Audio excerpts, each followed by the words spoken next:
All right, so today I am going to start making my templates for the cabinets that we're going to install on this side of the van and then back there behind the shower. So I took one of the template pieces that I had for the wall and I cut it in half. So I'm gonna sand this down up here and down there and then hopefully get a perfect template. It's also off right here on the top.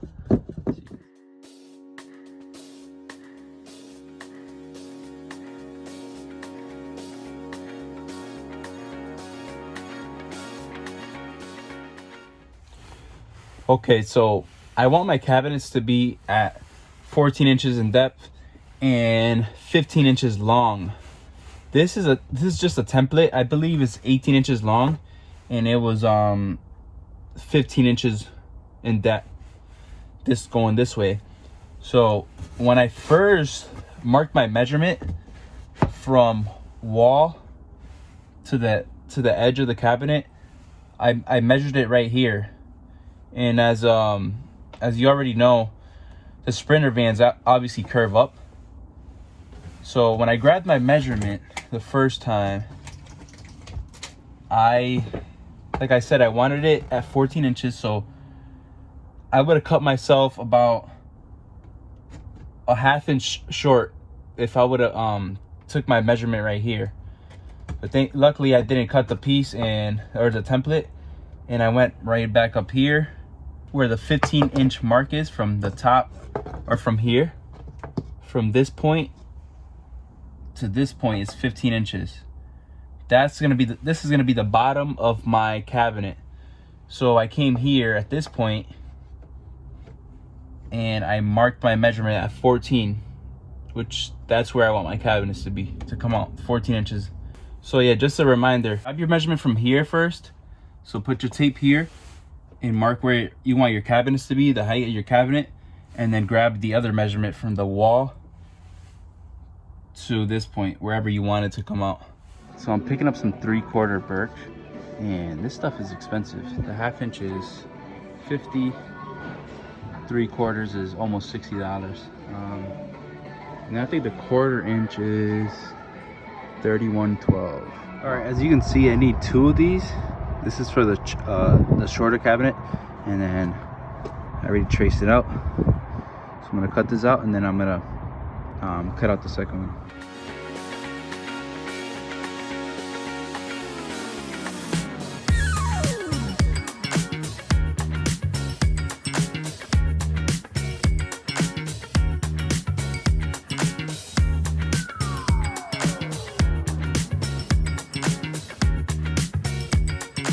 I know you're wondering why you see all these clamps here and why I have 3 of these stacked up. So I just want to make sure all of these are the same, they're nice and flush. As you can see, I don't know if you can tell right here, they're not exactly the same, all 3 pieces. So what I'm going to do, I'm going to clamp them down and sand them down to perfection. All right, and after some sanding, pretty satisfied. Came out pretty good. I have 2 different screws. These are deck screws, and these are construction screws, like general screws. And then I have my pocket hole screws. When you're using 3/4, they recommend, 3/4. You see it there? They recommend 1.25 inches. And then I have like the pocket hole jig here. I have that jig there, whatever you call that. I have a drill, and then I just purchased these 2 Betsy's clamps, K clamps, I believe they are. So I bought, there's one there, one there. So this is the left side, the angle for the left side, and then this is the one for the right side. So as you may know, like plywood has 2 sides. One is cleaner than the other. This one's more, so you can see, it's lighter, it's kind of uglier, and it has a sticker. And this one, it's a lot nicer. So I'm gonna use this side, the nicer side, to go on the outside of my cabinets. So if you see that, you'll see the better side, even though they're gonna be painted. But I don't know, I think it's just me just being too picky. And then same thing with the inside of this cabinet. As you can see, is the lighter side. but you can do it whichever way you want. It's just a preference.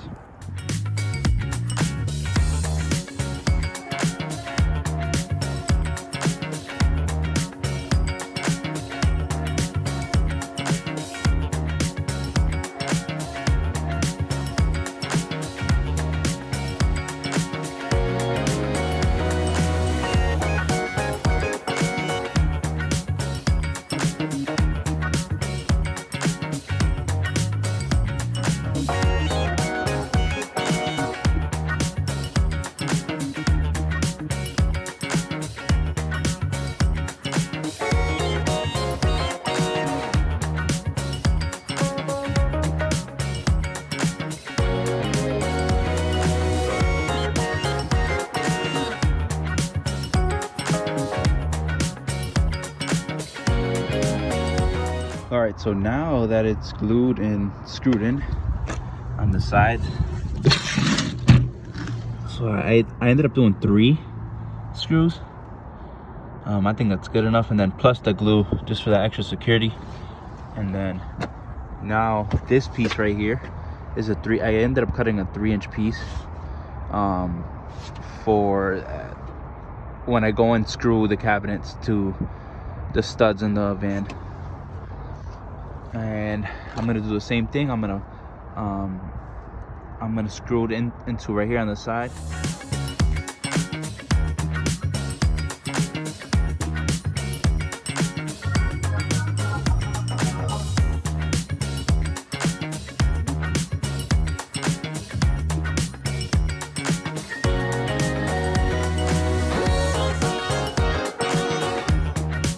All right, so I got the first part of the cabinet. This is actually the back side, but I got the first side of the cabinet up. I'm holding this down with the clamps, as you can see, or that clamp. And then this is the second piece of the cabinet. So what I ended up doing, instead of cutting this middle piece short, I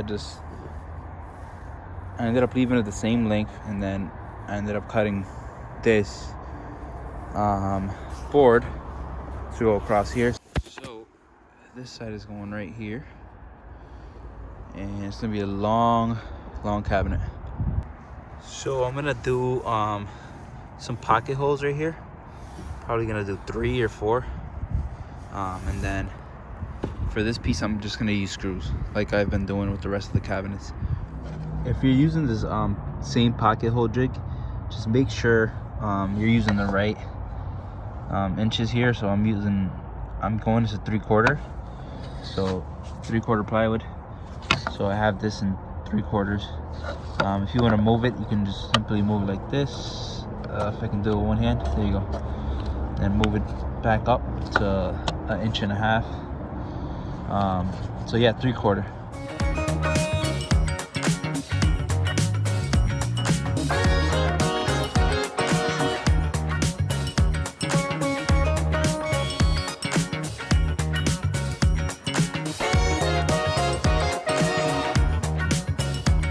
I have our 2 cabinets here.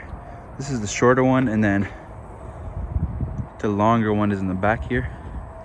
As you can see, it looks pretty rough, so I'm gonna start sanding it, and I'm gonna fill in these holes right here with these plugs.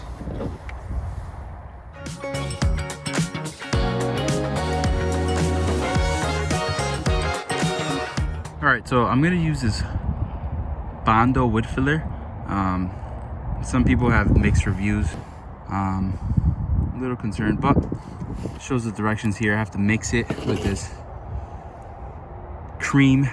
It makes it a little harder, and yeah, let's get right to it.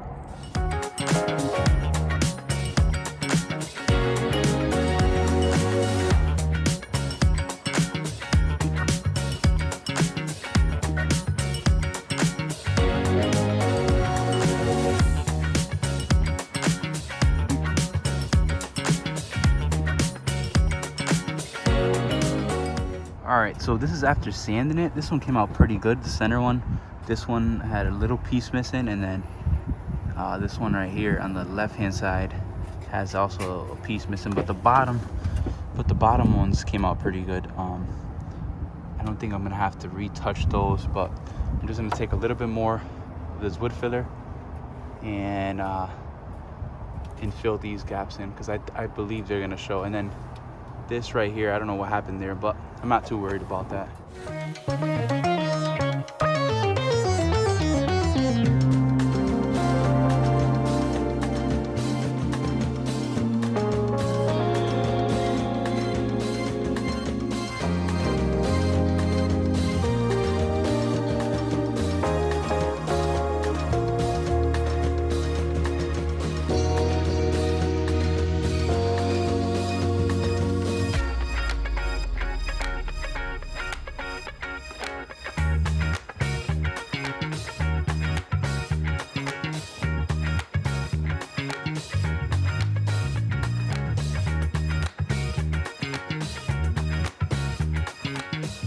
So I was able to grab 3 studs for the cabinet, 1, 2, and 3 right here.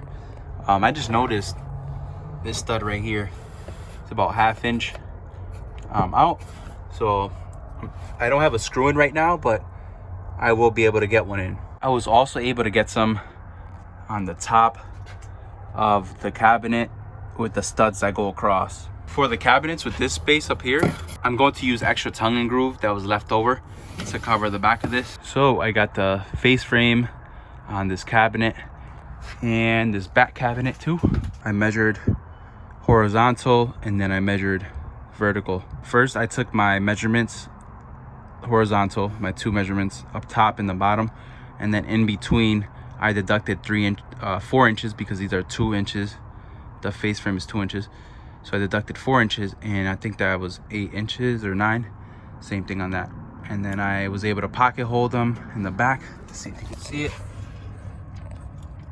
Pocket hold them and glued them together. Then I was able to nail it all the way across the cabinet. So the material that I'm using for the door is 3/4 by 1.5 inch poplar. So this door in total is 47.5 inches wide and 14 inches tall. As you can see, I already laid it out. I cut my pieces and got the pocket holes in already. They go just like this.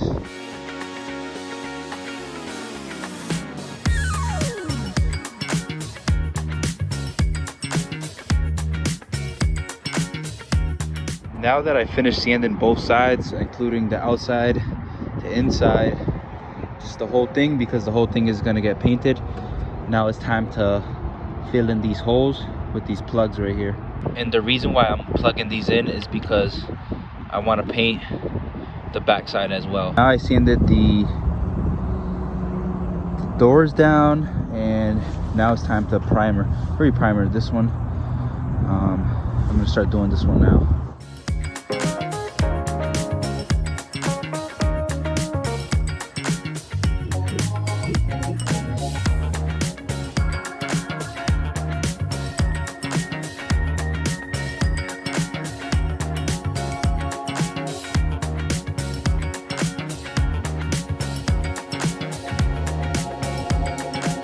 First thing I did was mark my measurement from this corner to the center right here is 4 inches, and then I bought this jig. So this jig has center slots here and here, so you want to line that up in the center, and then next thing I do, I clamp it down. I skipped a step before that. I adjusted this jig to match the center of the width of this wood of these doors. So as you can see, it has 6, 5, 4, 3. It's at 6 right now, and these are millimeters. So to get it to the center, I had to turn it to 6 millimeters. I put the stopper, so I put the bit in, or the hole saw in, and I put the stopper here at the edge of this so it doesn't fall through, and then I attach my drill to here, and then this snaps in just like this, and then you drill it.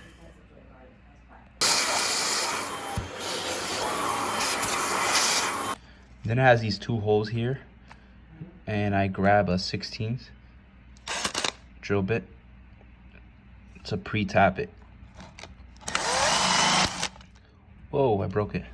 It broke in there. Dang, that sucks. So you pre-drill these two holes with a 16th bit, and then after you put the hinge in, and then you screw it down. And then I use a screwdriver to screw these in.